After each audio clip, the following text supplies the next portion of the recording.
नमस्कार। सांकेतिक भाषा के इस विशेष बुलेटिन में आप सभी का स्वागत। आपके साथ मैं हूं शहला निगार। मेरे साथ हैं मेरी सहयोगी मनीषा, जो साइन लैंग्वेज में आप तक खबरों को पहुंचा रही हैं। शुरुआत हेडलाइंस के साथ। फ्रांस के बाद इटली पहुंचा रविशंकर प्रसाद के नेतृत्व में सर्वदलीय प्रतिनिधिमंडल। वहीं पनामा में शशि थरूर ने कहा, भारत नहीं चाहता युद्ध, लेकिन आतंकियों को सजा देना जरूर।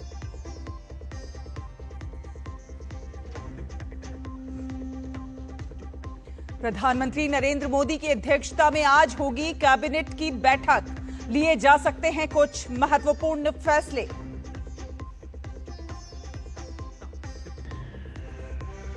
अमेरिका में विदेशी छात्रों के वीजा इंटरव्यू पर अस्थायी रोक। विदेशी छात्रों की सोशल मीडिया जांच अनिवार्य करने पर विचार कर रहा ट्रंप प्रशासन।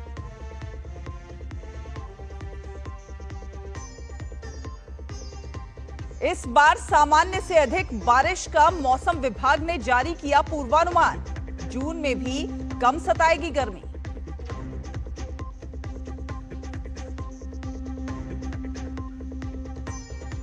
आईपीएल के प्लेऑफ मुकाबलों का लाइनअप तय। रॉयल चैलेंजर्स बेंगलुरु और पंजाब किंग्स के बीच होगा क्वालिफायर 1। वहीं मुंबई इंडियंस और गुजरात टाइटंस एलिमिनेटर में होंगे आमने सामने।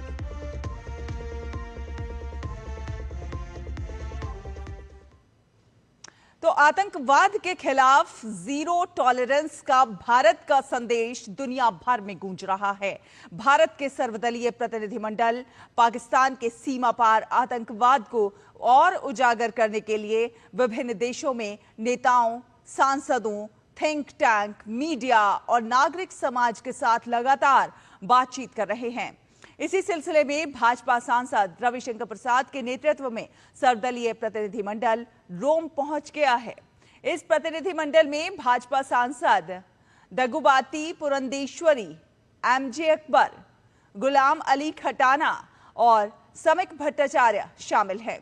इसके अलावा कांग्रेस सांसद अमर सिंह, शिवसेना यूबीटी से प्रियंका चतुर्वेदी और पूर्व राजनयिक पंकज सरन भी इस सर्वदलीय प्रतिनिधिमंडल का हिस्सा हैं।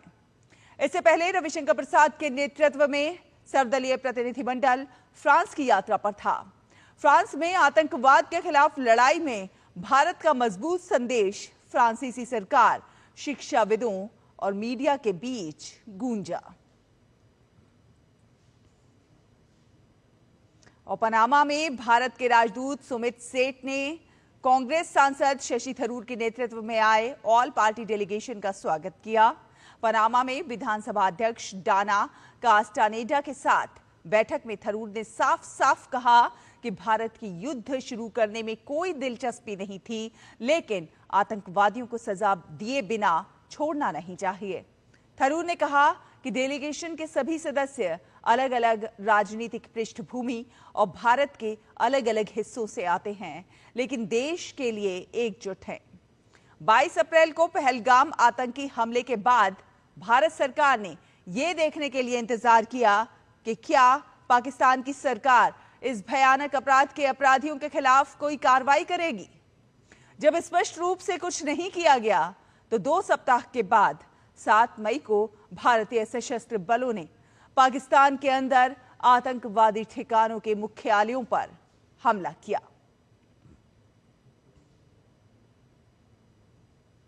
डीएम के सांसद करीमोई के नेतृत्व में सर्वदलीय प्रतिनिधिमंडल इस समय ग्रीस में है। कल शाम प्रतिनिधिमंडल का स्वागत ग्रीस में भारतीय राजदूत रुद्रेंद्र टंडन ने किया। ग्रीस में डेलीगेशन के तमाम सदस्य सरकारी अधिकारियों, मीडिया हस्तियों और ग्रीस के सांसदों से बातचीत करेंगे और पाकिस्तान के आतंकवाद और भारत के ऑपरेशन सिंदूर पर अपनी बात रखेंगे। गुजरात में 2 दिन की यात्रा से लौटने के बाद प्रधानमंत्री नरेंद्र मोदी आज कैबिनेट की बैठक की अध्यक्षता करेंगे। हर बार की तरह उनकी अध्यक्षता में यह बेहद अहम बैठक होगी। हर बार की तरह कैबिनेट मंत्रियों की मौजूदगी में होने वाली इस बैठक में कुछ महत्वपूर्ण फैसलों पर चर्चा हो सकती है। भारतीय स्वतंत्रता संग्राम के महान क्रांतिकारी विनायक दामोदर सावरकर की आज जयंती है। वीर सावरकर स्वतंत्रता सेनानी होने के साथ साथ कवि, लेखक, इतिहासकार और समाज सुधारक भी थे। ये एक ऐसे क्रांतिकारी थे जिन्हें दो आजीवन कारावास की सजा सुनाकर काला पानी की सजा दी गई और सेलुलर जेल भेजा गया। ब्रिटिश शासित भारत में 1883 में जन्मे वीडी सावरकर ने देश को औपनिवेशिक बेड़ियों से मुक्त कराने के लिए जो अटूट समर्पण दिखाया, उसके लिए उन्हें प्रशंसा और आलोचना दोनों मिली।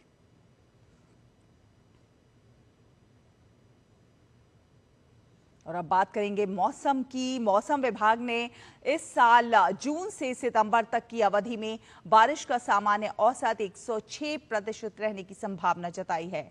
इस पूर्वानुमान में 4% की बढ़ोतरी या कमी संभव है। मध्य और दक्षिण प्रायद्वीपीय क्षेत्र में सामान्य से अधिक बारिश होने की सबसे अधिक संभावना है, जबकि उत्तर पश्चिम इलाकों में इसका स्तर सामान्य होगा। इस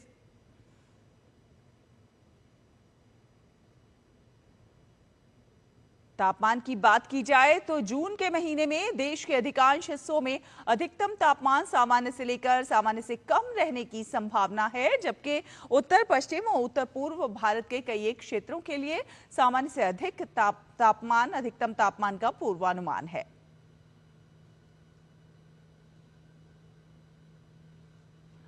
और अंतर्राष्ट्रीय खबरों का रुख करते हैं। अमेरिका में राष्ट्रपति डोनाल्ड ट्रंप ने एक और ऐसा फैसला लिया है जिसकी चर्चा सब तरफ हो रही है। दरअसल ट्रंप प्रशासन ने विदेशी स्टूडेंट्स के वीजा इंटरव्यू पर फिलहाल के लिए रोक लगा दी है और निर्देश दिए हैं कि नए छात्र वीजा इंटरव्यू फिलहाल ना लें। ये फैसला सोशल मीडिया अकाउंट्स की गहन जांच को अनिवार्य करने की योजना के तहत उठाया गया है।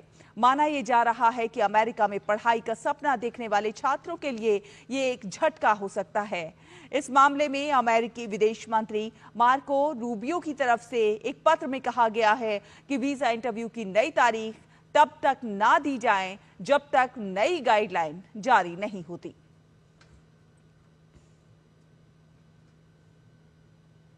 और आयकर दाताओं के लिए एक बड़ी राहत भरी खबर सामने आई है। आयकर विभाग ने वित्त वर्ष 2024-25 के लिए आयकर रिटर्न दाखिल करने की अंतिम तिथि 31 जुलाई से बढ़ाकर 15 सितंबर कर दी है। आयकर रिटर्न फॉर्म की अधिसूचना जारी करने में देरी के बाद ये निर्णय लिया गया। सीबीडीटी के अनुसार ये विस्तार आईटीआर फॉर्म, सिस्टम डेवलपमेंट की जरूरतों और टीडीएस क्रेडिट रिफ्लेक्शन में महत्वपूर्ण संशोधनों के कारण अधिक समय प्रदान करेगा। ये सभी के लिए एक सहज और अधिक सटीक फाइलिंग अनुभव सुनिश्चित करता है।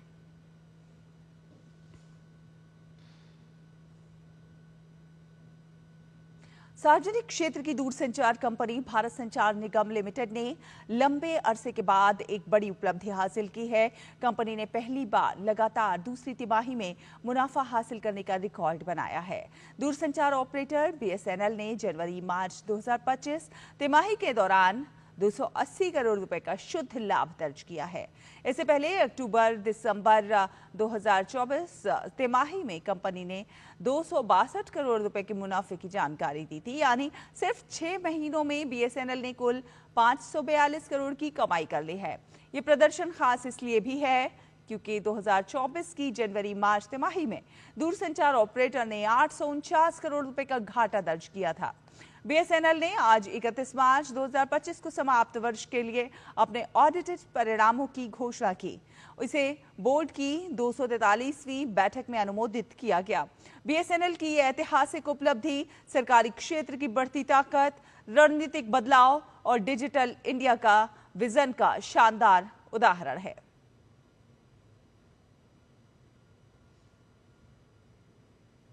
तो बीएसएनएल ने इतिहास रचा है। बात करते हैं खेलों की। इंडियन प्रीमियर लीग के प्लेऑफ मुकाबलों का लाइनअप तय हो गया है।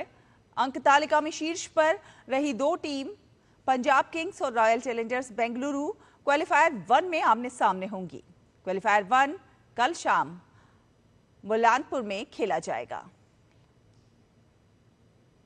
वहीं अंक तालिका में तीसरे स्थान पर रही गुजरात टाइटंस और चौथे स्थान पर रही मुंबई इंडियंस एलिमिनेटर में आमने सामने होंगी। ये मैच 30 मई को मुल्लानपुर में खेला जाएगा।